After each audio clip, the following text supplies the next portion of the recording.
नमस्कार छात्रों, welcome back. एक बार आप सबका फिर से स्वागत है डिकोड एग्जाम पे। छात्रों, जैसा कि सीरीज हमारी चल रही थी आपको, ठीक है, हमने अभ्यास सत्र के रूप में आपको यहाँ पे previous year question paper, different type के एग्जामिनेशन जो कम्पिटिटिव पेपर्स होते हैं उनके अंदर जो जनरल साइंस के क्वेश्चंस आए थे उसी के क्रम में हम आपको यहाँ पे आज 18वां जो है लेसन है समान विज्ञान का, उसी से संबंधित प्रश्नों का व्याख्यात्मक हल भी कराएंगे।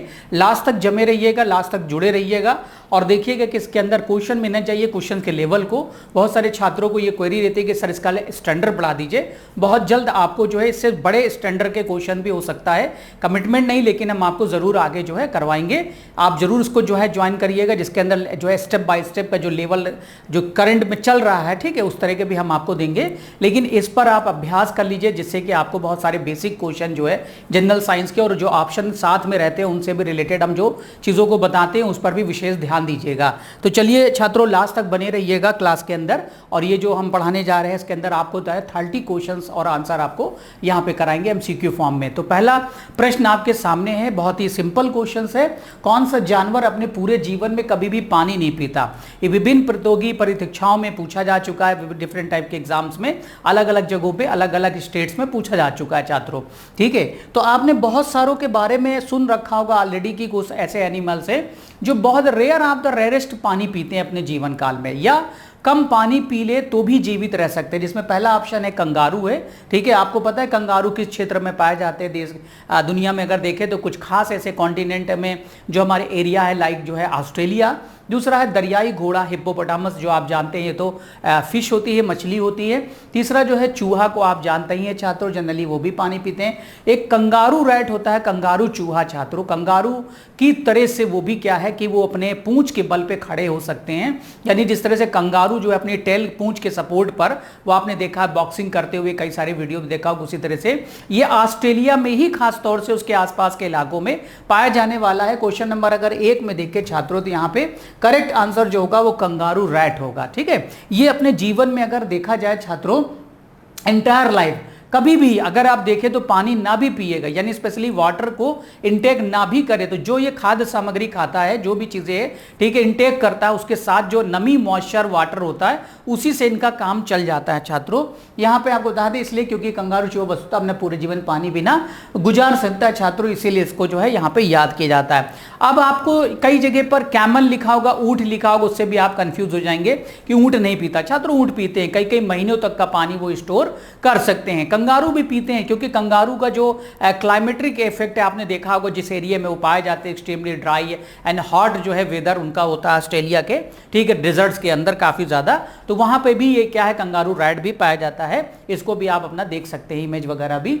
नेक्स्ट क्वेश्चन है, शरीर में उन कोशिकाओं का नाम क्या है जो जीवाणु जैसे बाहरी कणों का भक्षण करते हैं? छात्रों, ये डिफरेंट एंगल से ये क्वेश्चन अलग अलग परीक्षाओं में पूछा जा चुका है, वो हायर लेवल में भी, लोअर लेवल में भी, कि आपसे पूछता है कि बाहरी यानी कि बाहरी तत्वों के बारे में, फॉरेन पार्टिकल्स जिसे हम कहते हैं, चाहे वो जर्म हो सकते हैं, बैक्टीरिया हो सकते हैं, वायरस हो सकते हैं, कोई भी तरीके पैथोजेंस होते हैं, रोगाणु रोग को पैदा करने वाले हो सकते हैं, उनका भक्षण जो है किया जाता है हमारे शरीर में किन कोशिकाओं के द्वारा? ये बहुत महत्वपूर्ण प्रश्न है। पहला विकल्प है छात्रों इसके अंदर थ्रोम्बोसाइट, नाम से आप परिचित हैं। दूसरा है ग्लोब्यूलिन, तीसरा है फाइब्रिनोजन, चौथा है फाइगोसाइट्स। तो छात्रों यहाँ पे देखना क्या है कि आपको यहाँ पे सेल्स पूछा गया, यानी कोशिकाओं के बारे में पूछा गया है। तो अगर हम पहले ऑप्शन को देखते हैं तो थ्रोम्बोसाइट, जिसे हम प्लेटलेट्स बोलते हैं, जिनका सामान्यतः काम क्या है? रुधिर का थक्का जमाना है, तो ये ऑप्शन यहाँ पे सही नहीं है। ग्लोब्यूलिन क्या है छात्रों? ये कंजुगेट प्रोटीन है जो कि हमारे, ठीक है, बॉडी के अंदर यानी ब्लड में पाए जाने वाली प्रोटीन है। ब्लड क्लॉटिंग के अंदर भी ये काफी ज्यादा सहायता पहुंचाती है, तो इसके लिए यहाँ पर सही ऑप्शन नहीं होगा। फाइब्रिनोजन भी छात्रों ये भी एक प्रोटीन है, ब्लड के अंदर पाया जाता है, जिस तरह से थ्रोम्बिन, फाइब्रिनोजन, ग्लोबुलिन पाया जाता है, तो ये भी क्या है ब्लड क्लॉटिंग में हेल्प करता है। छात्रों, जो फैगोसाइट सेल्स होती हैं, फैगोसाइट्स का मतलब होता है यानी भक्षण करने वाली कोशिकाएं। ये क्या है? जो हमारे शरीर में, हमारे रुधिर में, हमारे बॉडी के अंदर कोई भी पैथोजन, बाहरी पार्टिकल, विदेशी तत्व, जो बाहरी तत्व आता है तो उसको इनगल्फ कर लेती है। इनगल्फ का मतलब होती है घोट लेती है। तो आपने पढ़ा होगा छात्रों WBC के बारे में पढ़ा होगा कि WBC का जो मेन काम क्या होता है, इनका काम होता है डिफेंस करना, शरीर के रोगों से रक्षा प्रदान करना। ये 5 प्रकार की होती हैं। इसी के अंदर आपने लिम्फोसाइट, मोनोसाइट्स के बारे में पढ़ा होगा। तो जो मोनोसाइट कोशिकाएं होती है WBC की, वो फैगोसाइटिक नेचर की होती हैं, भक्षी टाइप की होती हैं, और वो क्या करती है, बाहरी तत्वों को, जीवाणु को, कीटाणुओं को निगल जाती है, इनगल्फ कर लेती है, यानी घोट जाती है। तो यहाँ पे दिए गए क्वेश्चन नंबर 2 का यहाँ पे ऑप्शन का आंसर होना चाहिए ऑप्शन डी। तो WBC के छात्रों याद रखिएगा, फैगोसाइटोसिस बोलते हैं इस प्रक्रिया को। यहाँ पे जो भक्षण करने की जो प्रक्रिया है, प्रोसेस है, इसको हम लोग बोलते हैं फैगोसाइटोसिस। तो ध्यान रखिएगा, इसमें गड़बड़ी मत करिएगा। WBC सेल्स जो होती हैं वो हमारे लिए स्पेशली अगर बात करें कि डिफेंसिव सेल्स होती हैं, और डिफेंस का एक तरीका ये भी है जो भक्षण कर लेना, सीधे सीधे इनगल्फ कर लेना। दिएगा आगे अगला जो क्वेश्चन है हम लोगों का तीसरा क्वेश्चन, वो भौतिक विज्ञान का है। इस तरह के प्रश्न हमने आपसे अभ्यास कराया, तो छोटा सा न्यूमेरिकल है, यहाँ पर आपको कैलकुलेशन करना पड़ सकता है। हमने आपसे एक कन्वर्जन चार्ट पढ़ाया था कि सेल्सियस को फ़ारेनहाइट में करने के लिए, फ़ारेनहाइट को सेल्सियस में करने के लिए, ठीक है, आपको र्यूमर को रैंकाइन में करने के लिए, केल्विन में बदलने के लिए स्केल पढ़ाई है। आप देखिएगा जाके, हमने हर चैप्टर पर फोकस किया है। साथ में हीट चैप्टर के अंदर हमको आपको एक कन्वर्जन चार्ट हमने यहाँ पर बताया है। शॉर्ट फॉर्म में आप एक फार्मूला यहाँ पे हम दे रहे हैं, इस पर आप लोग अगर गुणा भाग कर सकते हैं तो आप लोग इस पे निकाल सकते हैं। ये सेल्सियस और फ़ारेनहाइट को कन्वर्ट करने का एक तरीका है, एक फार्मूला है। यहाँ पे ये C फॉर सेल्सियस है छात्रों, और F फॉर यहाँ पे फ़ारेनहाइट है, ठीक है।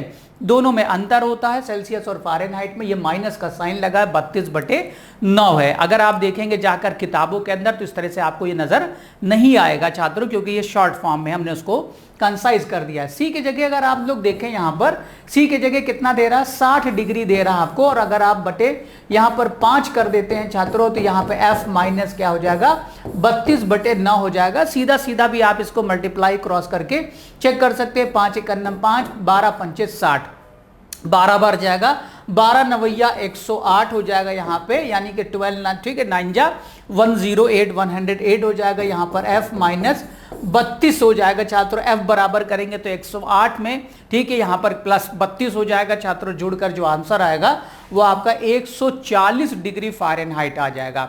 इस तरह के कई सारे क्वेश्चन हमने आपसे कराया था, और एक बेहद दमदार क्वेश्चन था जिसमें अक्सर सवाल पूछा जाता है कि वह तापमान बताएं जिस पर सेल्सियस और फ़ारेनहाइट के मान बराबर होते हैं। तो वो -40 डिग्री सेल्सियस था छात्रों, जो कि -40 फ़ारेनहाइट पर भी वही आता है और सेल्सियस पर भी वही आता है। उसी तरह से आपसे सवाल एग्जाम में पूछे जा सकता है कि 37 डिग्री सेल्सियस को फ़ारेनहाइट पर निकालिए कितना होगा, या 40 डिग्री फ़ारेनहाइट को आपको सेल्सियस पर निकालना है। तो फार्मूला इसी तरीके का है, इसको आप याद रखेंगे। छोटा सा एक शॉर्ट ट्रिक है, मतलब आपको हमने बता दिया कि इस तरह से भी आप कैलकुलेशन कर सकते हैं। क्वेश्चन नंबर 3 का ऑप्शन डी जो होगा छात्रों यहाँ पे बिल्कुल करेक्ट होगा, ऑप्शन डी। अगला प्रश्न नंबर 4 आपसे कहता है निम्नलिखित द्रवों में कौन सा ऊष्मा का बहुत अच्छा चालक है। इसका मतलब होता है सुचालक कहा गया। एक होता है कंडक्टर, एक होता है छात्रों गुड कंडक्टर, एक होता है छात्रों बैड कंडक्टर, एक होता है इंसुलेटर। तो यहाँ पर समझने योग्य बातें हैं कि जो इंसुलेटर होता है उसको हम बोलते हैं अचालक, जो कि बिल्कुल ही विद्युत का धारा का प्रवाह न कराता हो, जैसे लकड़ी, प्लास्टिक और रबड़। छात्रों आपने देखा है कि इससे ब्लड इलेक्ट्रिसिटी बिल्कुल कंडक्ट नहीं होती, तो इसे हम कहेंगे अचालक, इसको बोलेंगे इंसुलेटर। लेकिन छात्रों एक होता है कुचालक, जैसे वायु। वायु क्या है, कुचालक है, ठीक है, अच्छी चालक नहीं है लेकिन चालक हो सकती है, ठीक है। एक होता है चालक छात्रों, जैसे आयरन हो गया, है ना, एल्युमिनियम हो गया। लेकिन एक छात्रों होता है सुचालक, यानी good conductor of heat and electricity. इसका सिल्वर, कॉपर, गोल्ड छात्रों है ना, जैसे हमने आपसे बताया। इसी तरह से आप देखिए कि दिए गए प्रश्न में अगर हम दिमाग लगाए, ईथर आप जानते हैं छात्रों, इसके बाद वाटर को जानते हैं, जल। मर्क्यूरी क्या है, एक धातु है, लिक्विड में है, तरल में है। और बेंजीन भी आपने एरोमेटिक कंपाउंड में पढ़ा होगा। यहाँ पर अगर हम बात करें छात्रों तो मर्क्यूरी सबसे देखा जाए कमरे के ताप पर एक तरल धातु है जिसकी डेंसिटी लोहे से भी ज्यादा होती है, और ये गुड कंडक्टर ऑफ इलेक्ट्रिसिटी हो सकता है, यानी कि विद्युत धारा का एक अच्छा, हम सॉरी यहाँ पे जो ऊष्मा के संदर्भ में है तो हम इसमें ऊष्मा के संदर्भ में बताएंगे कि ये गुड कंडक्टर ऑफ हीट हो सकता है, ऊष्मा का। और आपको यही कारण है कि अक्सर आपने देखा है कि जितने भी थर्मामीटर्स होते हैं जनरली उनमें मर्क्यूरी भरा जाता है। उसके पीछे कारण यही है कि कम ताप दाब पर जल्दी से ये प्रसारित होता है, और ये ठीक है छात्रों के कंप्रेस भी हो जाता है। यानी आपके स्लाइटली बॉडी टेम्परेचर नापने के लिए जो थर्मामीटर होता है चिकित्सीय थर्मामीटर, क्लिनिकल थर्मामीटर, उसके अंदर भी यही है, हमने आपसे बताया था, ताकि आसानी के साथ। दूसरा ये ट्रांसपेरेंट नॉन ट्रांसपेरेंट होता है, आसानी से पठन योग्य होता है, पाठ्यक्रम के अंदर भी रीडिंग के लिए इसका इस्तेमाल करते हैं। क्वेश्चन नंबर 4 का अगर देखें तो ऑप्शन सी यहाँ पे छात्रों क्या होगा, बिल्कुल करेक्ट होगा। 5वां प्रश्न कह रहा है which one of the following was to be discovered first in the chromosphere of sun. अब सूर्य के कह रहा है कि यहाँ पे कि क्रोमोस्फीयर में यानी वर्णमंडल के अंदर सबसे पहले कौन सी गैस या कौन सा तत्व खोजा गया। 4 विकल्प हैं और ये क्वेश्चन बड़े बड़े एग्जामों में भी पूछा जा चुका है, काफी कंफ्यूजिंग है। जैसा कि छात्रों अगर देखें क्रिप्टन, जेनॉन, नियॉन और हीलियम, ये चारों गैसें आपको सुनी हुई लग रही है। आवर्त सारणी के अंदर आपने देखा होगा पीरियोडिक टेबल में वर्ग 18 का जो वर्ग है उसे हम कहते हैं अक्री गैस, इनर्ट गैस बोलते हैं, नोबल गैसेस बोलते हैं, क्योंकि इनका पेट भरा हुआ है। ये शेयरिंग ऑफ इलेक्ट्रॉन से इनका कोई मतलब नहीं, फुलफिल इनकी ऑर्बिट्स होती है, ठीक है, ना तो लेना ना देना है छात्रों। और आपको पता ही कि ये बड़ी ही उपयोगी सारी गिकारे तत्व जो है ये आपको नजर आ रहे हैं, जो गैसेस हैं ये बड़े उपयोगी हैं, ये अपने अपने नाम से फेमस हैं। क्रिप्टन को आप जानते हैं, ये भी उसी ग्रुप में है। जेनॉन को जानते हैं, ठीक है, नियॉन को जानते हैं और हीलियम को जानते हैं। छात्रों अगर आपसे कभी पूछा जाए कि पूरे पृथ्वी पर नहीं बल्कि हमारे पूरे यूनिवर्स के अंदर हाइड्रोजन के बाद अगर कोई गैस है तो उसकी नाम मात्रा बताएं, तो आप कहेंगे हीलियम है, क्योंकि सूर्य के अंदर अगर आप देखें तो 70% से ज्यादा हाइड्रोजन है और उसके बाद हीलियम का नंबर आता है। हीलियम इसलिए कि छात्रों हाइड्रोजन से बनके मिलकर हीलियम के नाभिक बनते हैं, हीलियम के अणु बनते हैं और साथ में फोटॉन्स जो कि ऊर्जा के रूप में पृथ्वी तक पहुंचते हैं। तो अगर हम बात करें तो इसके वर्णमंडल में सबसे पहले जो खोजी गई गैस है, जो तत्व है छात्रों, ये नोबल गैस है, इसको बोलते हैं हीलियम। आपको मालूम है काफ़ी ज़्यादा हल्की होती है और इसके बहुतायत रूप से इसको उपयोग किए जाते हैं। इसको आपने देखा होगा कि गोताखोर लोग भी इसको जो है ऑक्सीजन के साथ मिश्रण के ले जाते हैं। आपने देखा होगा कि भारी विमानों के टायर में भी अगर नाइट्रोजन नहीं तो हीलियम का भी इस्तेमाल किया जा सकता है। वैसे जनरली नाइट्रोजन का इस्तेमाल किया जाता है। और दूसरा आपको पता होगा वेदर बाल्यून के अंदर भी छात्रों जो होता है मौसमी गुब्बारे होते हैं, उनके अंदर भी हीलियम गैस को छोड़ा जाता है। तो ये आपको ध्यान रखना होगा कि सूर्य के वर्णमंडल के अंदर क्रोमोस्फीयर में सबसे पहले जो पहचान हुई याद रखिए उसका नाम था हीलियम। दिए गए प्रश्न नंबर 5 का ऑप्शन डी यहाँ पे बिल्कुल करेक्ट होगा। अगला प्रश्न आता है नंबर 6, एल्युमिनियम का सबसे महत्वपूर्ण अयस्क क्या है। ये क्वेश्चन आपको बता दें कि ये बहुत ज्यादा इंपॉर्टेंट है, हर तरह के क्वेश्चन बार बार नहीं आते हैं। अभी आप सोच रहे होंगे इस तरह के क्वेश्चन कहाँ आने वाले, ठीक है, ये क्वेश्चन कहाँ से भी कब भी पूछ लेगा, ठीक है। आपको एक एक नंबर बड़ा ही महत्वपूर्ण होता है सिलेक्शन और सफलता के लिए। The most important ore of aluminium है, हमने आपसे कहा था कि लेवल हम आगे चल के आपको पूरा बढ़ा देंगे इसमें। The most important ore of aluminium galena आपने पढ़ रखा है, ठीक है। दूसरा आपने बॉक्साइट, कैल्साइट और कैलामाइन। अगर हम बात करें छात्रों यहाँ पे जो गैलेना है इसको हम लोग बोलते हैं पीबीएस। पीबीएस का मतलब होता है लेड सल्फाइड, ये लेड का होता है, लेड का मतलब होता है शीशा, शीशा ना बोलिएगा, शीशा चेहरा देखने वाले को बोलते हैं। और जो शीशा होता है इसे हम लोग लेड बोलते हैं, या शीशा संचायक बैटरी सुना होगा आपने, लेड वगैरह से बुलेट वगैरह बनती है। बॉक्साइट जो होता है वो सबसे इंपॉर्टेंट जो है ओर है, अयस्क है, किसका है, वो है एल्युमिनियम का।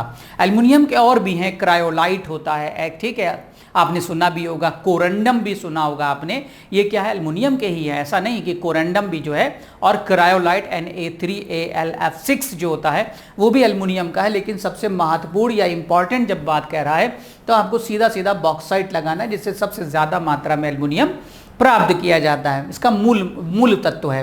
कैल्साइट की अगर हम छात्रों बात करते हैं तो कैल्साइट जो है वो CaCO3 यानी कैल्शियम कार्बोनेट के लिए यूज होता है यहाँ पे अगर हम लोग बात करते हैं। और कैलामाइन जो होता है छात्रों ये किसका है, जिंक का है, ठीक है, जिंक का, Zn का मतलब जिंक ऑक्साइड या कैलामाइन बोलते हैं हम लोग जिंक का, ठीक है। जिंक का वैसे जनरली जो है जिंक ब्लेंडी बोलते हैं, ZnS बोलते हैं, जिंक ब्लेंडी, या जिंक सल्फाइड भी होता है यहाँ पे, लेकिन आपको जिंक ऑक्साइड भी जो है कैलामाइन का है, कैल्साइड, बॉक्साइट और कैल। तो यहाँ पे क्वेश्चन नंबर 6 का अगर आप देखा जाए छात्रों तो ऑप्शन बी क्या होगा, यहाँ पे बिल्कुल करेक्ट आंसर होगा। इसको याद कर लीजिए, एक साथ में आपको 4 हम टॉपिक्स बता रहे हैं, 4 के सॉल्यूशन यहाँ पे दे रहे हैं। तो Al2O3 ये है, सबसे ज्यादा जो है प्राप्त होता है, इसमें बेहतर किस्म का एल्युमिनियम प्राप्त होता है। क्वेश्चन नंबर 7 कहता है वह कौन सा कशेरुक है जिसके 2 कक्षीय हृदय होते हैं।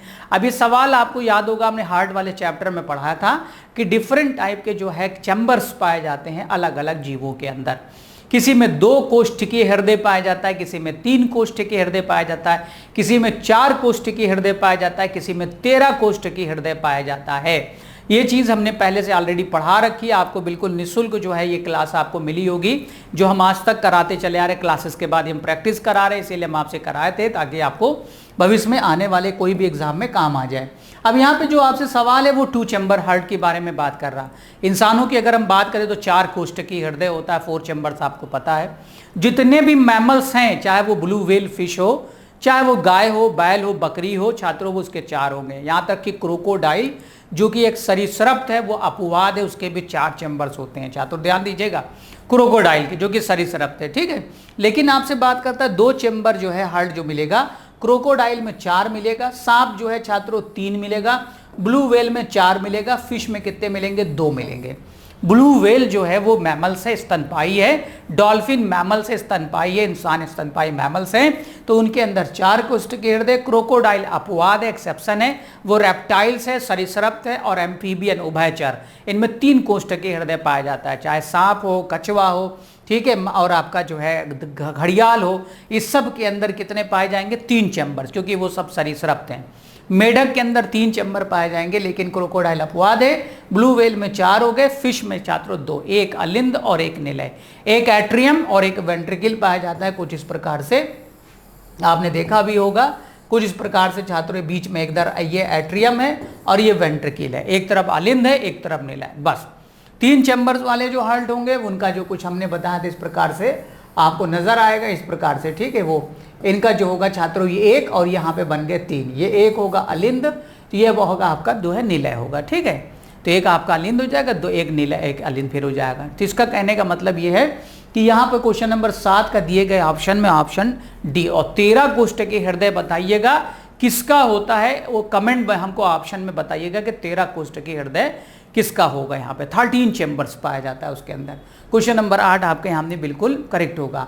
8वां सवाल है सौरोलॉजी किसका अध्ययन है? सौरोलॉजी, देखिए इसका मकसद ये नहीं कि हम आपको ये छोटा सा सवाल या सिंपल क्वेश्चन करा रहे, बहुतों को पता भी होगा, तुरंत वो टिक कर देंगे, लेकिन हम सब की बात करें छात्रों जो कि आप जो साइंस बैकग्राउंड नहीं है जिनका, उनके लिए भी, जो कॉमर्स हैं, आर्ट साइड से हैं, उनके लिए भी यहाँ पे बात कर ले, जो इंजीनियरिंग फील्ड से रहे, जिन्होंने नहीं पढ़ा, उनके लिए भी यहाँ पे क्लासेस है, सभी के लिए। तो सौरोलॉजी यहाँ पे डिफरेंट टाइप की, हमने आपसे कहा भी था कि विभिन्न प्रकार की अति महत्वपूर्ण जो है विज्ञान की शाखाओं को आप कंठस्थ कर लीजिएगा। कोई एक से कभी भी सवाल आपका पूछा जा सकता है, जो कि मार्केट में भी अगर देखें करंट अफेयर में अपडेटेड जो शाखा होगी, कोई ऐसा ज्वलंत मुद्दे से होगा, उसका भी पूछा जाता है। तो सौरोलॉजी जो है ब्रांच है किसका? मच्छर का, सांप, छिपकली और काकरोच।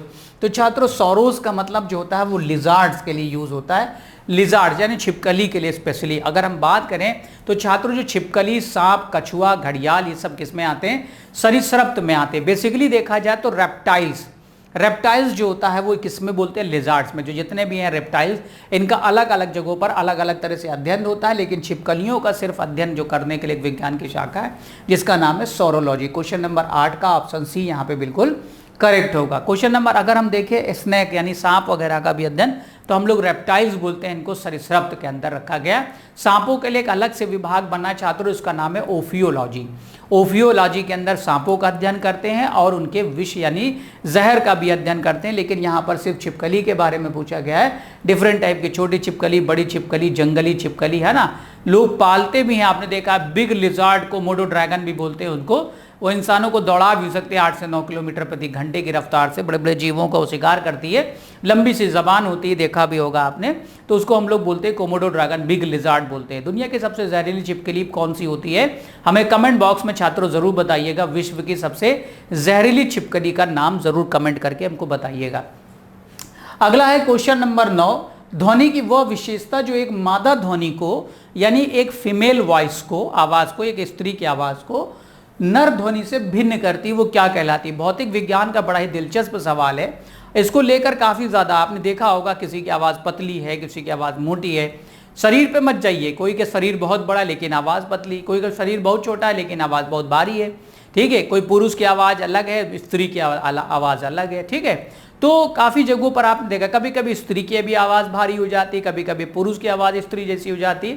तो ये सारा खेल क्या है छात्रों, ये भौतिक विज्ञान के अंदर ध्वनि के जो है कुछ गुण के बारे में पढ़ाया गया है। जैसे ध्वनि के यानी कि आपने पढ़ा होगा कैरेक्टर्स ऑफ साउंड्स के बारे में, ध्वनि की आवाज़ के बारे में। तो पतली और मोटी, यहाँ पे जो बात कर रहा है कि नर और ध्वनि से भिन्न होती है, उसका कौन सा एक ध्वनि का सबसे महत्वपूर्ण जो है गुण है उसको आपको बताना है। इको को आप जानते हैं, पहला ऑप्शन है इको, मतलब प्रतिध्वनि, जिसके अंदर कहा गया कि आप किसी भी स्रोत की आवाज़ जो है श्रोता को दोबारा वापस सुनाई देने लगे, या हम अंग्रेजी में कहते हैं रिपीटेशन ऑफ साउंड, ध्वनि की पुनरावृत्ति कहलाती है।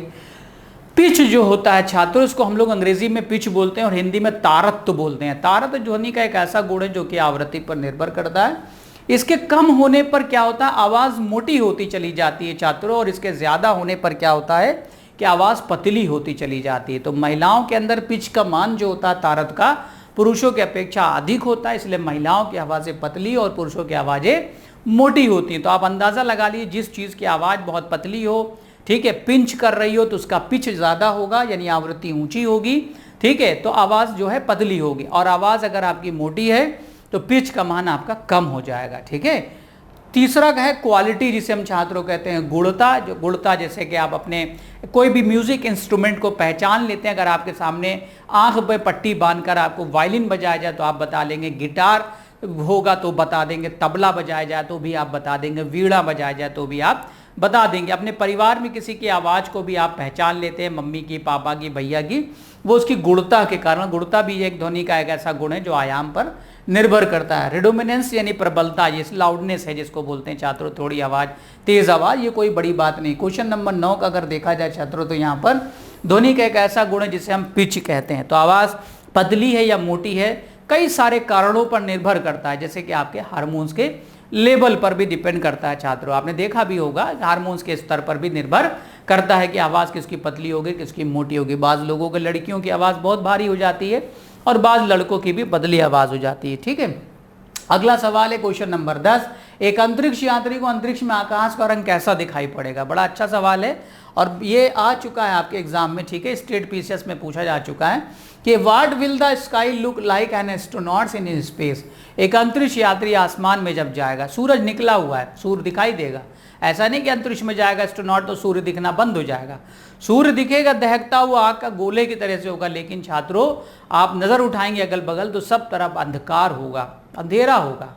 तारे नजर आएंगे लेकिन टिमटिमाएंगे नहीं होंगे, क्योंकि आप वायुमंडल वहाँ पर अनुपस्थित है। क्योंकि आप जब स्पेस में जाएंगे, अंतरिक्ष में जाएंगे, तो वहाँ पर वो आपको वायुमंडल नहीं मिलेगा जो पृथ्वी पर मिलेगा। क्योंकि पृथ्वी पर आकाश का रंग नीला दिखाई पड़ता है। कारण क्या है, हमने आपको बताया था, प्रकाश के जो है कि घटना होती है जिसे हम प्रकीर्णन कहते हैं। ये घटना सिर्फ तभी होती है जब वायुमंडल होता है, और वायुमंडल नहीं होगा अंतरिक्ष में तो ये घटना नहीं घटेगी। ये घटना नहीं घटेगी छात्रों तो आकाश का रंग एक नीला ना दिखाई देकर, जो कि कोई एक रंग नहीं है जिसे हम कहते हैं काला रंग, क्योंकि काला कोई रंग नहीं छात्रों, काला सभी रंगों को अवशोषित कर लेता है, इसलिए हम उसको ब्लैक कलर बोलते हैं, काला बोलते हैं छात्रों। काला कोई कलर नहीं, ध्यान दीजिएगा, ठीक है। काला छोड़ के जितने भी कोई रंग हैं तो वो रंग हैं।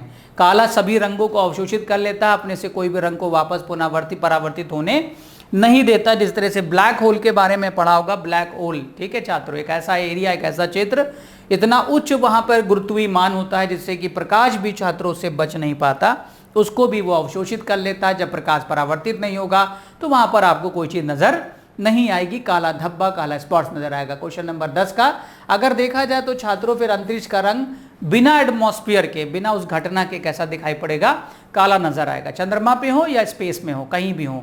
ध्यान दीजिएगा, सवाल बड़ा अजीब सा सवाल है और ये सवाल हमें मजाकिया भी लगता था छात्रों। आपको बता दें कि एक बार अपने स्टेट्स में पूछा भी जा चुका एक सवाल था कि एक अंतरिक्ष यात्री को पूछा गया था, रॉकेट पे सवार एक अंतरिक्ष यात्री को, रॉकेट पे एक सवार जो है एक अंतरिक्ष यात्री को आसमान का रंग कैसा दिखाई पड़ेगा। तो रॉकेट पे अंतरिक्ष यात्री नहीं जाया जाता, आपने देखा होगा जो है स्पेस शटल के द्वारा जो है भेजा जाता है, एस्ट्रोनॉट्स को जो है। रॉकेट तो आपको पता ही होगा, रॉकेट और मिसाइल है कि नहीं, रॉकेट तो फेंका जाता है, ठीक है, बिना गाइडेड की होती है। लेकिन मिसाइल की अगर हम बात करते हैं छात्रों, ठीक है, तो एक एस्ट्रोनॉट जो जाता है, ठीक है, वो किसे जाता है, स्पेस शटल बोलते हैं जिसको भेजा जाने वाला एक जो है यान होता है जिससे कि उसको भेजा जाता है। ठीक है, प्रोपल्शन के लिए रॉकेट जरूर लगाए जाते हैं, तो रॉकेट पे नहीं बैठेंगे आप, थोड़ा सा प्रश्न के अंदर झोल झाल था, इसलिए आपको क्वेश्चन नंबर 10 में बताते तो ब्लैक लगाइएगा और कुछ मत लगाइएगा।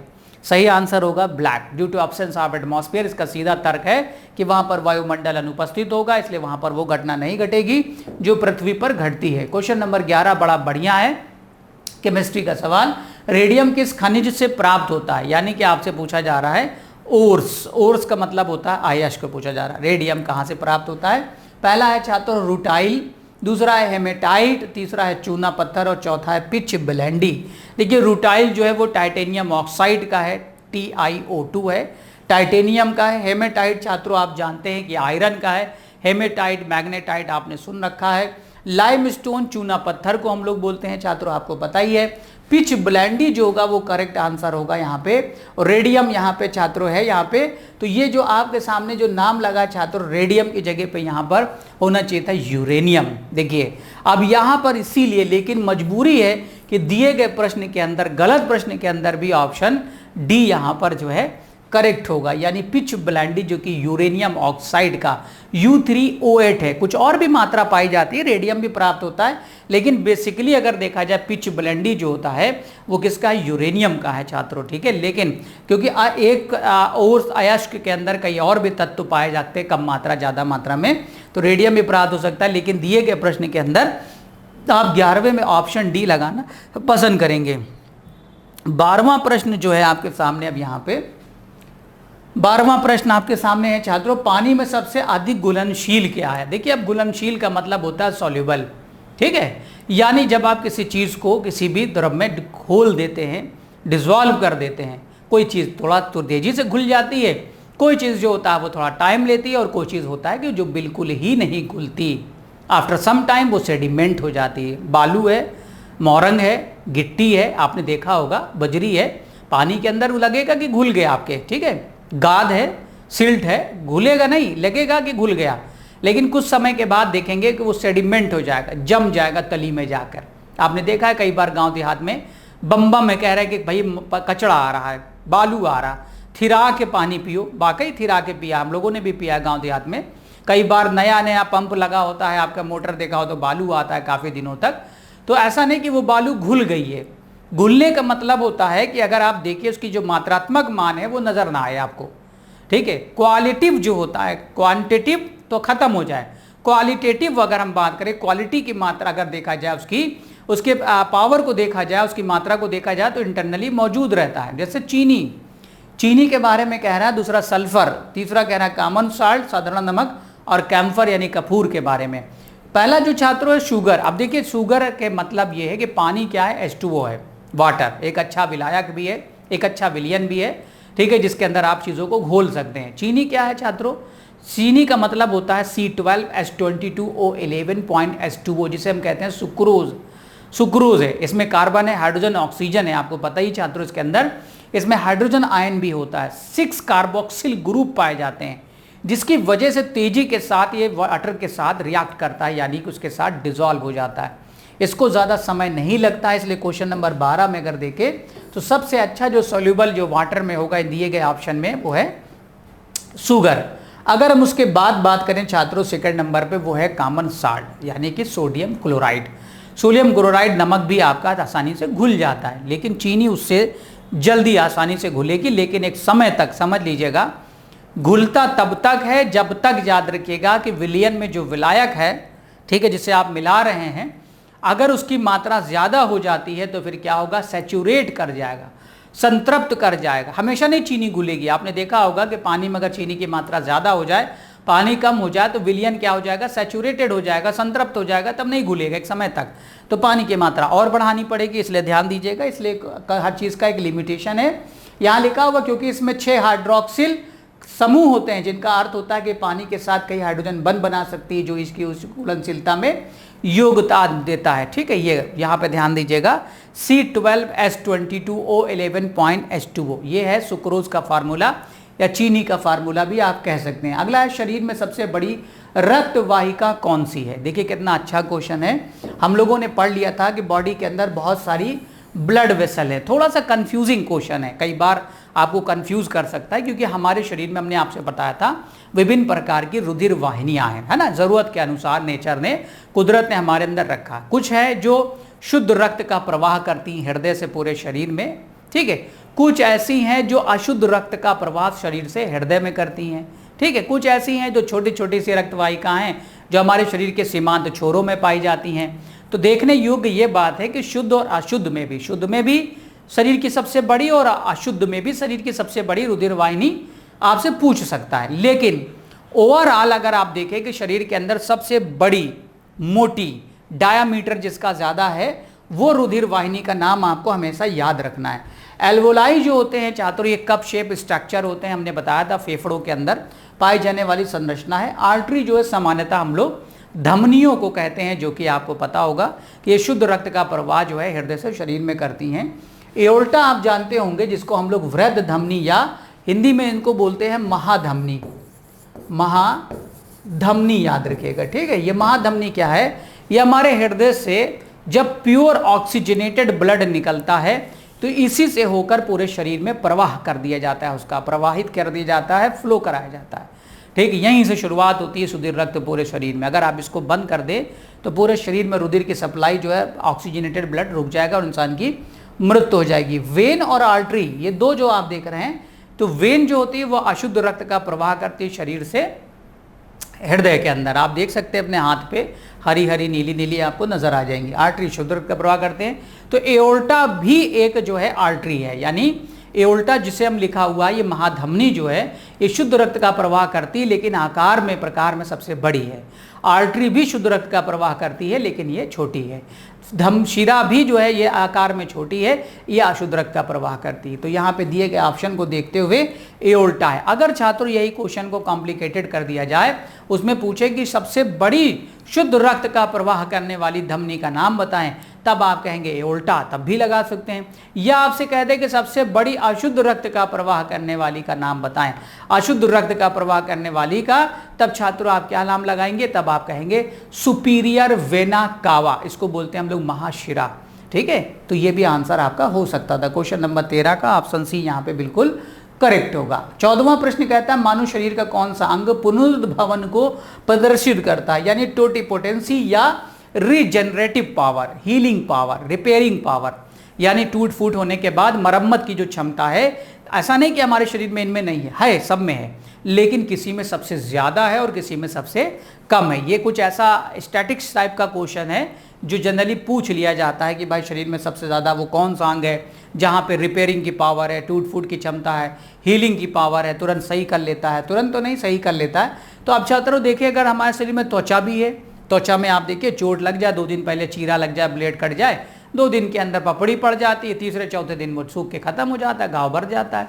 लेकिन छात्रों अगर हम बात करें तो प्लीहा, स्प्लीन को आप जानते ही हैं, किडनी को आप जानते ही हैं, मस्तिष्क को, और अगर हम लोग बात करें लीवर में, दोनों में, ये दोनों बहुत अच्छे प्रश्न में उत्तर है, दोनों ध्यान दीजिएगा। जो मस्तिष्क होता है छात्रों, वो पूरे शरीर में अगर देखा जाए तो सबसे न्यूनतम, सबसे कम अगर हम बात करें कि भाई पुनरुद्भवन की क्षमता किसमें है, तो मस्तिष्क में है। और सबसे ज़्यादा अगर हम छात्रों बात करें, मैक्सिमम के बारे में बात करें, तो त्वचा से भी ज़्यादा रिपेयरिंग की पावर, रिजेनेटिव पावर हमारे लीवर में पाई जाती है, यकृत में। आपको अंदाज़ा पता ही होगा कि छात्रों अगर यकृत सही तो अमाशय सही, अमाशय सही तो आप सही, आपका पाचन सही तो सब कुछ ठीक। आपने देखा होगा छात्रों कि अगर आपका पेट सही नहीं रहता, आपका पाचन सही नहीं, तो आप परेशान रहेंगे। लीवर सही नहीं तो पेट भी, क्योंकि लीवर का कनेक्शन पेट है, क्योंकि शरीर की देखा जाए तो सबसे बड़ी ग्रंथियों में भी शामिल है। शरीर का दूसरा सबसे बड़ा अंग है यकृत। बहुत सारे यहाँ पर काम अंजाम दिए जाते हैं शरीर के लिए जो अति आवश्यक हैं, पाचन से भी हो छात्रों, और आपके लिए भी बहुत सारे ऐसे काम हैं, ठीक है। तो उसके अंदर भी यकृत हमारा योगदान देता है। यकृत देखा जाए तो छात्रों हमने आपसे बताया था त्वचा के बाद का सबसे बड़ा ऑर्गन है शरीर का, ठीक है। सबसे बिजी ऑर्गन में भी इसको कंसाइडर किया जाता है, सबसे व्यस्त अंग में, और सबसे ज़्यादा यहाँ पर खतरे हैं, तो सबसे ज़्यादा टूट फूट मरम्मत की भी क्षमता बाकी है। बहुत सारे लोग देखा होगा कि लीवर 25% बचा है तब भी काम कर रहा, 40% बचा है तब भी काम कर रहा, लोग जीवित हैं छात्रों। अल्कोहलिक लीवर आप जानते ही हैं, लीवर सिरोसिस नाम की बीमारी होती है शराबियों को, जिसमें लीवर ही सबसे ज़्यादा डैमेज होता है, फिर भी लीवर काम करता रहता है, यकृत काम करता रहता है। लेकिन इंसान जब बाज नहीं आता चैलेंजों से, चैलेंज होते हैं चैलेंजेस, यानी खतरों खिलाड़ी बनता है, उसको बहुत ज़्यादा चैलेंज पसंद है। मालूम है कि सिगरेट से कैंसर हो सकता है छात्रों, लेकिन खूब पीता है। मालूम है कि शराब से नुकसान है, लेकिन खूब पीता है कि नहीं छात्रों? अगर आपसे बता दी जाए कि भाई सेब खाने से ये फ़ायदे हैं, हीमोग्लोबिन कम नहीं होगा, खून चढ़ाने की जरूरत नहीं पड़ेगी, आप फिट फाट रहोगे, नहीं उसमें दिलचस्पी नहीं है। आदमी बताएगा महंगा है। हाँ सही बात है, महंगा है कि नहीं। एक सिगरेट की कीमत भी, सिंगल सिगरेट की 25-50 रुपए की भी सिगरेट की हमने सुनते हुए देखा था ना, तो हम दूर रहे। लेकिन छात्रों बता दे, ये समझदारी है कि आप इंसान हैं, दुनिया में सबसे श्रेष्ठ बुद्धिमान है, और उसके अंदर भी अगर आप इस तरह की हरकतें कर रहे हैं तो सबसे बड़े नासमझ और बेवकूफ़ भी हो सकते हैं आप। कारण है कि जो साफ लिखा है कि से tobacco causes cancer, tobacco causes injurious to health, सब लिखा रहता है। लेकिन इंसान कहता है कि चैलेंजेस बहुत पसंद है। तो चैलेंज को देखते हुए हम लोग आगे बढ़ते हैं। क्वेश्चन नंबर 15, निम्नलिखित में से कौन सा एक क्षारीय है? क्षारीय का मतलब छात्र होता है, उसको एल्कालाइन बोलते हैं या बेसिक बोलते हैं। पीएच वैल्यू हमने पढ़ाई है केमिस्ट्री में, जाकर आप क्लास कर लीजिएगा। हमने आपको बताया था कि एक सोरेनसन नाम के एक साइंटिस्ट थे जिन्होंने पीएच स्केल बनाई। इन्होंने बताया कि पावर ऑफ हाइड्रोजन या पोटेंशियल ऑफ हाइड्रोजन के बारे में, H+ कंसंट्रेशन के बारे में। इन्होंने कहा कि भाई कुछ जो है 7 से कम जिनका पीएच होगा वो एसिडिक होंगे, जिनका 7 होगा वो उदासीन न्यूट्रल होंगे, जिसका पीएच 7 से ज़्यादा होगा वो छात्रों क्या होंगे? बेसिक होंगे। प्रोटॉन को एक्सेप्ट करना, प्रोटॉन को जो है ग्रहण करने वाले जो बड़ी तेजी से होते हैं वो सभी क्षारीय होते हैं। विनेगर जो है, सिरका है छात्रों, वो एसिटिक एसिड बेसिकली पाया जाता है। ये क्या है? एक एसिड है। सलाइवा लार जो है आप जानते हो छात्रों, माइलेज टाइलिन, ये भी क्या है? ठीक है छात्रों, एक एसिडिक नेचर, स्लाइटली एसिडिक है। एसिड रेन H2SO4, और हम आपको पता ही है कि इसमें नाइट्रिक एसिड का योगदान होता है। तो स्ट्रॉन्ग एसिड से अमोनिया की अगर हम लोग छात्रों बात करें तो ये बिल्कुल करेक्ट आंसर होगा ऑप्शन सी। ये एक क्षार है ना, बहुत ज़्यादा स्ट्रॉन्ग नहीं है। अमोनिया एक दुर्बल क्षार है ना। दुर्बल क्षार का मतलब छात्रों इसकी जो इसका जो पीएच मान है वो बहुत ही कम है, 7 से ज़्यादा है। लेकिन ठीक है, क्योंकि इसके नाइट्रोजन परमाणु में एक इलेक्ट्रॉन युग्म होता है जोड़ा, जो आसानी से प्रोटॉन को स्वीकार कर लेता है। ठीक है, जिसकी वजह से छात्रों क्या है? एक वीकेस्ट बेस है, यानी कि एक क्षार है।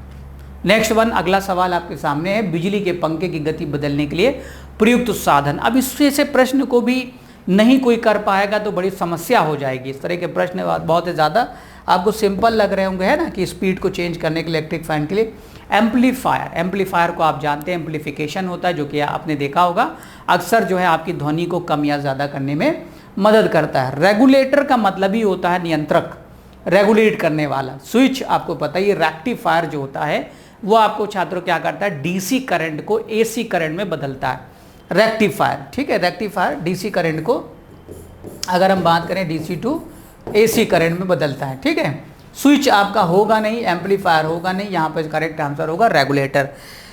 रेगुलेटर में छात्रों क्या होता है? एक प्रकार का कैपेसिटर होता है, उसके अंदर एक संधारित्र होता है कि जो कि आप धारा के मान को नियंत्रित करता है, यानी आवेशों की मात्रा को नियंत्रित करता है, जिससे धारा नियंत्रित होती है और पंखा आपका धीमा और तेज चलता है। ध्यान दीजिएगा छात्रों, धारा के प्रवाह के अनुरूप जो है रेगुलेटर जो है काम करता है। 1 नंबर पे पंखा और धीमा हो गया, 2 पर और तेज, 3 पर और तेज, 5 पे या 4 पर बिल्कुल फुल स्पीड पर आ जाएगा। नेक्स्ट वन है, जंग लगने के लिए क्या आवश्यक है? रस्ट के लिए, जंग लगने के लिए जरूरी क्या है? आप कहोगे कि छोड़ दो खुले में हवा में तो वो हो जाएगा, जंग लग जाएगा।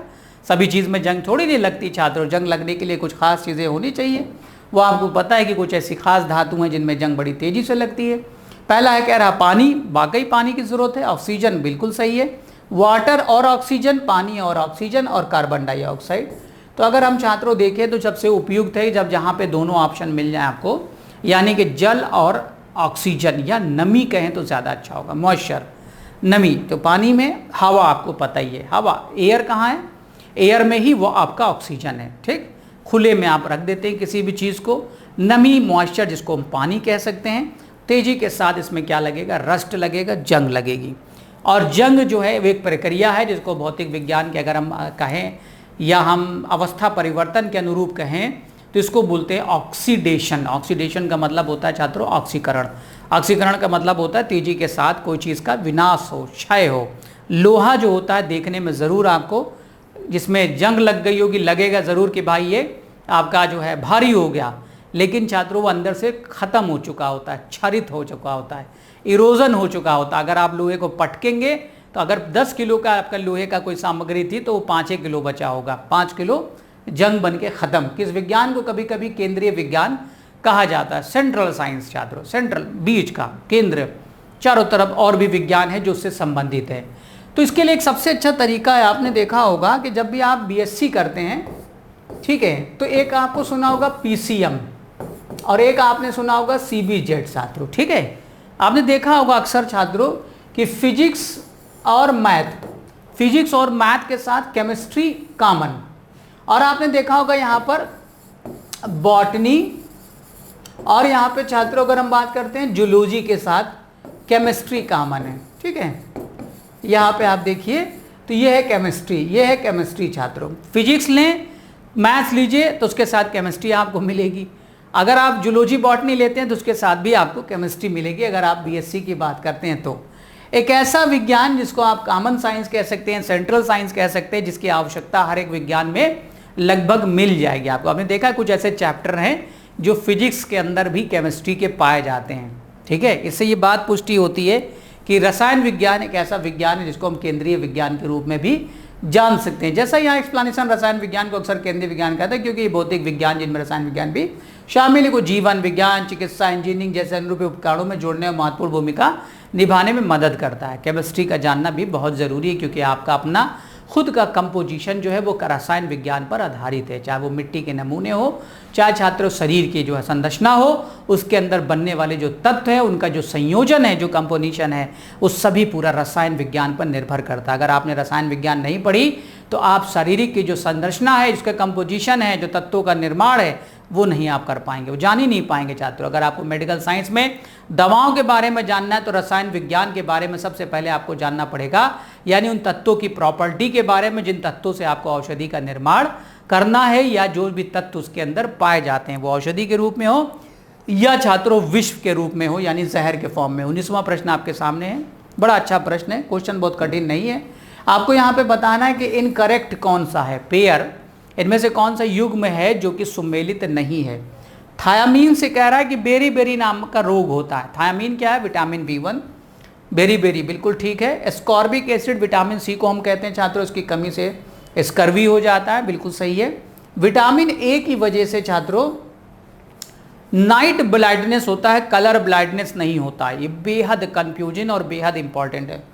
विटामिन ए की कमी से अक्सर आपको छात्रों पता होगा कि क्या होता है, यहाँ पर नाइट ब्लाइंडनेस, रतौंधी हो जाता है, ना कि कलर ब्लाइंडनेस। कलर ब्लाइंडनेस अपने आप में एक जन्मजात विकार है, यानी कि हेरिडिटरी, एक आनुवंशिक बीमारी है, जिसमें इंसान को कुछ खास कलर हैं जब साथ में देखने पड़ते हैं तो वो साथ में दिखाई या आइडेंटिफाई आप नहीं कर पाते, ठीक है। विटामिन के बिल्कुल सही है, क्योंकि ब्लीडिंग से रिलेटेड विटामिन है, इसकी कमी से ब्लीडिंग आपको हो सकती है। तो क्वेश्चन नंबर 18 में अगर देखें तो ऑप्शन सी क्या होगा यहाँ पे, यानी सही आंसर ऑप्शन सी होगा, क्योंकि ये अकॉर्डिंग टू क्वेश्चन सही है, यानी कि ये इनकरेक्ट है। नेक्स्ट वन आपके सामने अगला क्वेश्चन है 20वां, सेब में निम्नलिखित में से कौन सा एसिड पाया जाता है। और हमने ये भी छात्रों आपको पढ़ा दिया है, ये भी आपको हमने कराया है कि most important acids and their sources, यानी कुछ खास इंपॉर्टेंट एसिड्स हैं, अम्ल हैं जो बराबर पूछे जाते हैं। Lactic acid, malic acid, citric acid, benzoic acid, oxalic acid, tartaric acid, जितने भी हैं, लैक्टिक एसिड, ये सभी अम्ल हैं और इनके सोर्सेज ज़रूर पढ़ लीजिएगा एग्जाम में। कई बार रेयर है कि शायद कभी इनका फार्मूला पूछा जाए, लेकिन छात्रों इनके सोर्सेज और कुछ ऐसे एसिड्स हैं जिनके उपयोग भी पूछे जाते हैं। यहाँ पे कह रहा है कि मैलिक एसिड, दूसरा है फॉर्मिक एसिड, तीसरा है नाइट्रिक और चौथा है सल्फ्यूरिक एसिड। तो छात्रों ये बिल्कुल करेक्ट आंसर होगा, क्योंकि कच्चा सेब जो होता है बेसिकली उसके अंदर मैलिक एसिड होता है, और इसी सेब में जो गंध आती, जो महक आती है, खुशबू, गंध तो नहीं कहेंगे, ये मैलिक एसिड के कारण होती है। फॉर्मिक एसिड आपको पता है कि चीटा चीटी के अंदर मधुमक्खी के डंक में पाया जाता है। मिथेनोइक एसिड भी बोलते हैं, HCOOH बोलते हैं। नाइट्रिक एसिड छात्रों HNO3 को हम लोग बोलते हैं, ठीक है। एसिड रेन अम्ल वर्षा में भी पाया जाता है। सल्फ्यूरिक एसिड जो होता है बहुत ही ज़्यादा स्ट्रॉन्ग एसिड्स होता है, जिसे तेजाब भी आप कह सकते हैं, ठीक है। तो यहाँ पर अगर देखा जाए करेक्ट आंसर होगा आपका malic acid found in Apple, यानी कि सेब के अंदर पाया जाने वाला अम्ल है, उसका नाम है मैलिक एसिड। फार्मूला C4H6O5 है, 465, यहाँ पे ध्यान दीजिएगा, 465, 465, CHO 465, CHO carbon hydrogen oxygen का योग है इसके अंदर, ध्यान दीजिएगा। और इसके अंदर है 465 465। नेक्स्ट वन 21 रस्ट का रासायनिक संगठन, the chemical compositions of rust. जो जंग लगती है छात्रों उसके अंदर आपसे एक कंपोजिशन पूछा गया है, संगठन पूछा गया है, FeO फेरिक ऑक्साइड, ठीक है, Fe2O3 जिसको हम लोग मैग्नेटाइड भी बोलते हैं, Fe2O3.H2O। यहाँ पे मॉइस्चर नमी की भी बात आपसे कर रहा है, यहाँ पे मॉइस्चर और नमी। क्वेश्चन नंबर 21 का ऑप्शन सी जो होगा वो छात्रों बिल्कुल यहाँ पे करेक्ट होना चाहिए, ठीक है, ये बिल्कुल सही है यहाँ पे, ठीक है। इसमें आयरन ऑक्साइड, हाइड्रोक्साइड भी शामिल हो जाता है। नमी के अंदर हमने आपसे बताया था मॉइस्चर वगैरह भी इसकी जरूरत पड़ती रहती है। नेक्स्ट 22वां क्वेश्चन है जंग रहित लोहा बनाने में प्रयुक्त महत्वपूर्ण धातु। 22वां जो आपके सामने, is an important metal use to make rust free iron. अब यहाँ पे दिए गए क्वेश्चन के अंदर यानी कि जिसमें जंग ना लगे, यानी जंग रोधी जो बात की जा रही है, जिसमें जंग ना लगे, जंग से बचाने के लिए आपको जरूरत होती है एल्युमिनियम की पॉलिश, कार्बन, क्रोमियम और टिन। तो आपको पता होगा स्टेनलेस स्टील के अंदर खास तौर से क्रोमियम मिलाया जाता है, निकेल, क्रोमियम और आयरन, ठीक है। क्रोमियम इसलिए मिलाया जाता है ताकि important metal use to make rust free iron, यानी कि उसके अंदर क्रोमियम मिला देंगे, एंटी रस्ट कंपाउंड है। एंटी रस्ट जो है ये मेटल्स है, धातु है जिसको मिला दिया जाता है। देखिए पॉलिश करना, कोटिंग करना, वो तो आपने पढ़ा होगा जिंक के बारे में। जिंक जिसको हम जेडन या जस्ता बोलते हैं, उसको गैल्वेनाइजेशन बोलते हैं, पढ़ चुके हैं आप पहले भी। लेकिन क्रोमियम का जो है प्रयुक्त करते हैं इस धातु को एंटी रस्ट बनाने के लिए आयरन को। क्वेश्चन नंबर 22 का ऑप्शन सी बिल्कुल सही होगा। 23वां जीवों के प्राकृतिक चयन का सिद्धांत किसने प्रतिपादित किया था, ठीक है, किसने प्रपोज्ड किया था? नेचुरल सिलेक्शंस के बारे में। ये आप बार बार सुन चुके हैं, बड़े महत्वपूर्ण वैज्ञानिक रहे हैं लेमार्क, डार्विन, डिब्रीज और मेंडल। लेमार्क आप जानते होंगे, जीन बैप्टिस्ट डी लेमार्क नाम था इनका, ठीक है। इनका जो प्रयोग था, इनका प्रयोग आप बड़ा फेमस है, सुना होगा आपने कि जिराफ की गर्दन वाला जो प्रयोग बताया था इन्होंने, कि ज़मीन पर घास खत्म हो जाती है तो जिराफ की जो है ऊपर निर्भरता बढ़ती है, उचकते उचकते उचकते उनकी गर्दन लंबी हो जाती है। सांपों के पैर होते थे, छुपने में आसानी नहीं होती, दिक्कत होती थी, तो उसके लिए उन्होंने पैर का इस्तेमाल किया। अंगों का उपयोग तथा अनुपयोग, जिसमें आपने यूजेज ऑफ ऑर्गन और डिसयूजेज ऑफ ऑर्गन। लेमार्क के बारे में, लेमार्क डार्विन से पहले के वैज्ञानिक है। चार्ल्स डार्विन, जिनको आप जानते होंगे अच्छी तरीके से, एक ब्रिटिश पानी जहाज से इन्होंने एक द्वीप का चक्कर लगाया, 5 साल तक वहां पर अध्ययन किया चिड़ियों की चोंच पर, और उन्होंने किताब भी लिखी, origin of species by means natural selection, ठीक है। बहुत महत्वपूर्ण नेचुरल सिलेक्शन के नाम से चार्ल्स डार्विन यहाँ पे याद किए जाते हैं, ठीक है। आगे बढ़ते हैं। डिब्रीज, ह्यूगो डिब्रीज जो है ये म्यूटेशन थ्योरी के लिए जाने जाते हैं। म्यूटेशन का मतलब होता है उत्परिवर्तन के लिए। ड्रोसोफिला एक मक्खी होती है,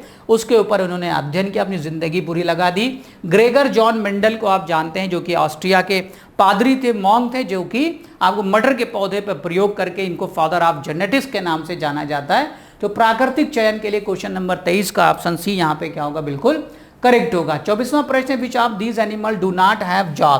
इनमें से कौन सा एक जीव है जिसके जबड़े नहीं है, ठीक है। ये बड़ा अच्छा प्रश्न है, हमने इतने डिफरेंट क्वेश्चन आपको करवा दिया है।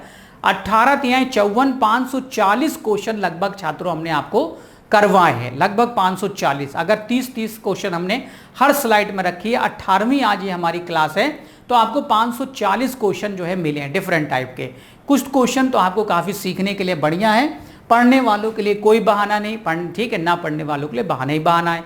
सर ऐसा है वैसा है, क्वेश्चन का लेवल कम, ये है वो है, चैलेंज पसंद नहीं है वो। पढ़ने वाले छात्रों के लिए हम यही कहेंगे कि आप बड़े अच्छे छात्र हैं, आप रेगुलर क्लासेस को पूरा कर लीजिएगा, चाहे स्पीड में पढ़ा के कर लीजिएगा, जो क्लासेस कराएगी आपके लिए फायदेमंद है। ट्राइगोन, मिक्साइन, सिफरना और शार्क।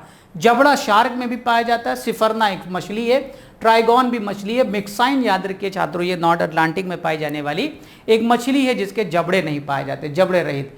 मिक्साइन ग्लूटिनोसा, जिसे उत्तरी अमेरिका में अटलांटिक हैगफिश के नाम से जाना जाता है, यूरोप में अक्सर इसे हैगफिश के नाम से जानते हैं। मिक्साइन वंश के जबड़े रहित मछली की एक प्रजाति है जिसको हम लोग मिक्साइन बोलते हैं। देख लीजिएगा, जबड़ा रहित होता है, एकदम बिल्कुल ट्यूब की तरह इसका मुंह पाया जाता है, मतलब गोल, एकदम ओवल शेप में। Widal test very very important है, ये बहुत इंपॉर्टेंट क्वेश्चन है ये विडाल टेस्ट। अगर हम बात करें, अपनी जिंदगी में आपने करवाया भी होगा, ठीक है, कई बार जरूरत पड़ जाती है इसी जांच का, और हमने आपसे पूछा भी है कई एग्जाम में। Widal test carried out to test HIV AIDS के लिए कराते हैं, मलेरिया के लिए, टाइफाइड के लिए, डायबिटीज मेलाइटिस के लिए। तो छात्रों HIV एड्स के लिए आपको पता होगा एलिजा टेस्ट कराते हैं, वेस्टर्न ब्लॉट टेक्निक से कराते हैं। मलेरिया के लिए छात्रों मलेरिया एंटीबॉडीज का टेस्ट कराते हैं हम लोग। टाइफाइड यहाँ पे अगर सही आंसर होगा तो टाइफाइड के लिए होगा मियादी ज्वर जिसे हम बोलते हैं, ठीक है। डायबिटीज मेलाइटस के लिए HbA1c कराते हैं, ठीक है। और बहुत सारा आपको पता है रैंडम और फास्टिंग जो है PP वगैरह ब्लड शुगर का हम जांच कराते हैं। क्वेश्चन नंबर 25 का ऑप्शन सी यहाँ पे बिल्कुल करेक्ट होगा। नेक्स्ट आपके सामने अगला क्वेश्चन है यहाँ पे, निम्नलिखित में से कौन मनुष्य का निकटतम रिश्तेदार है? Which one of the following is the closest relative of man. अब देखिए क्लोजेस्ट रिलेटिव का मतलब यहाँ पे आप क्या समझ रहे हैं? क्लोजेस्ट का मतलब होता है कि ब्लूप्रिंट जो होते हैं, हमारा जो DNA है, हमारे DNA की जो स्ट्रक्चर है, हमारी जो सोच है, हमारी जो क्षमता है, वो इनमें से बराबर इनके पैटर्न पर उतरती हो, यानी उनकी बराबर में। अब देखिए सभी क्या है? कपी हैं। मानव के पूर्वजों में से एक पूर्वजों में माने गए औरंगुटान, गिब्बन, गोरिल्ला, चिंपैंजी जितने भी हैं आप देखें अगर, तो ये सब कपी हैं मनुष्य के निकटतम में। लेकिन छात्रों अगर हम बात करें तो चिंपैंजी जो है वो तकरीबन 98% अगर हम देखें तो ये मैच कराता है हमारे percent of genetic blueprint as a human and chimpanzee shared a common ancestor.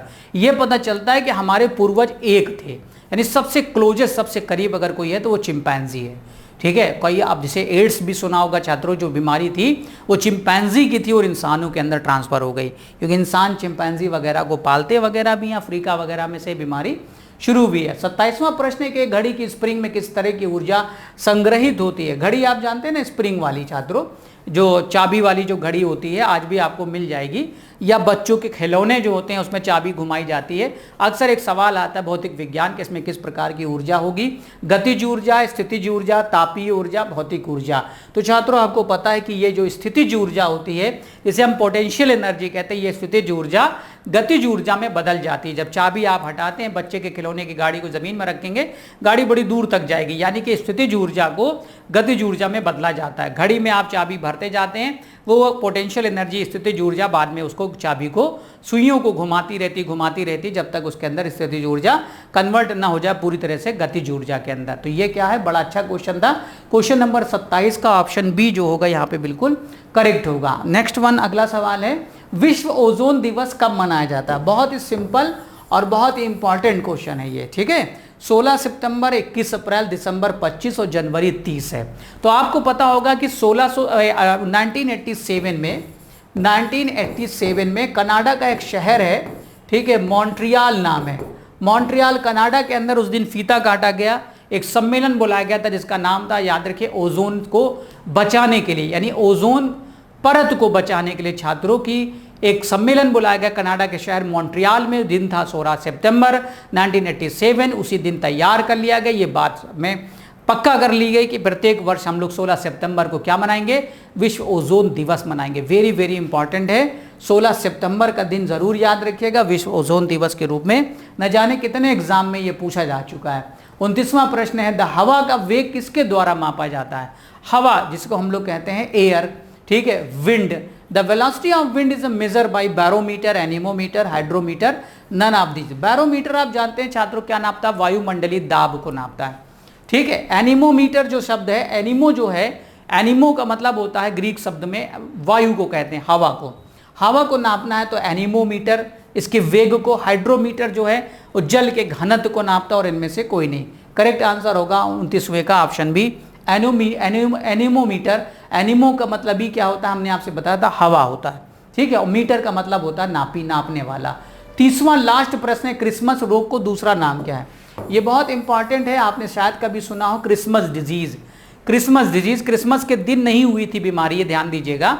ये क्रिसमस नाम के एक छात्र में पाया गया था रोग, ठीक है। ये पहले भी पाया गया था, ऐसा नहीं है, लेकिन मॉडर्न टाइम में अगर देखा जाए तो ये बीमारी 1955-50 के टाइम में, अब डेट नहीं याद है कि उस टाइम में ये एक लड़के में पाया जाता है जिसका नाम था क्रिसमस। इस बीमारी को हेपेटाइटिस बी कहते हैं, स्लीपिंग सिकनेस, निद्रा रोग, डाउन सिंड्रोम या हीमोफीलिया। तो रॉयल फैमिली डिजीज जिसे छात्रों कहते हैं हम लोग, शाही परिवार का रोग, उसी को हम लोग बोलते हैं क्रिसमस डिजीज, ब्लीडिंग डिजीज, याद रखिएगा। और हीमोफीलिया ये एक जन्मजात विकार है। खास तौर से हमने बताया था कि रॉयल फैमिली इसलिए कहा गया कि शाही परिवार के रोगों के अंदर ये बीमारी पाई गई। बाद में ये बीमारी 1952 में स्टीफन क्रिसमस नामक एक मरीज में पाया गया, जिसके नाम पर इस बीमारी का नाम क्या पड़ गया? क्रिसमस डिजीज पड़ गया। और इस परिवार इंग्लैंड की महारानी विक्टोरिया में था। इस बीमारी को इसीलिए बड़े बड़े राजा महाराजा में थे, इस बीमारी का नाम इसीलिए छात्रों क्या पड़ गया, रॉयल फैमिली डिजीज पड़ गया। उम्मीद है कि आज के प्रश्न आपको उत्तर अच्छे लगे होंगे और इसी तरह जितने भी आपके छूट गए उनको भी आप कर लीजिएगा बिफोर एग्जामिनेशन।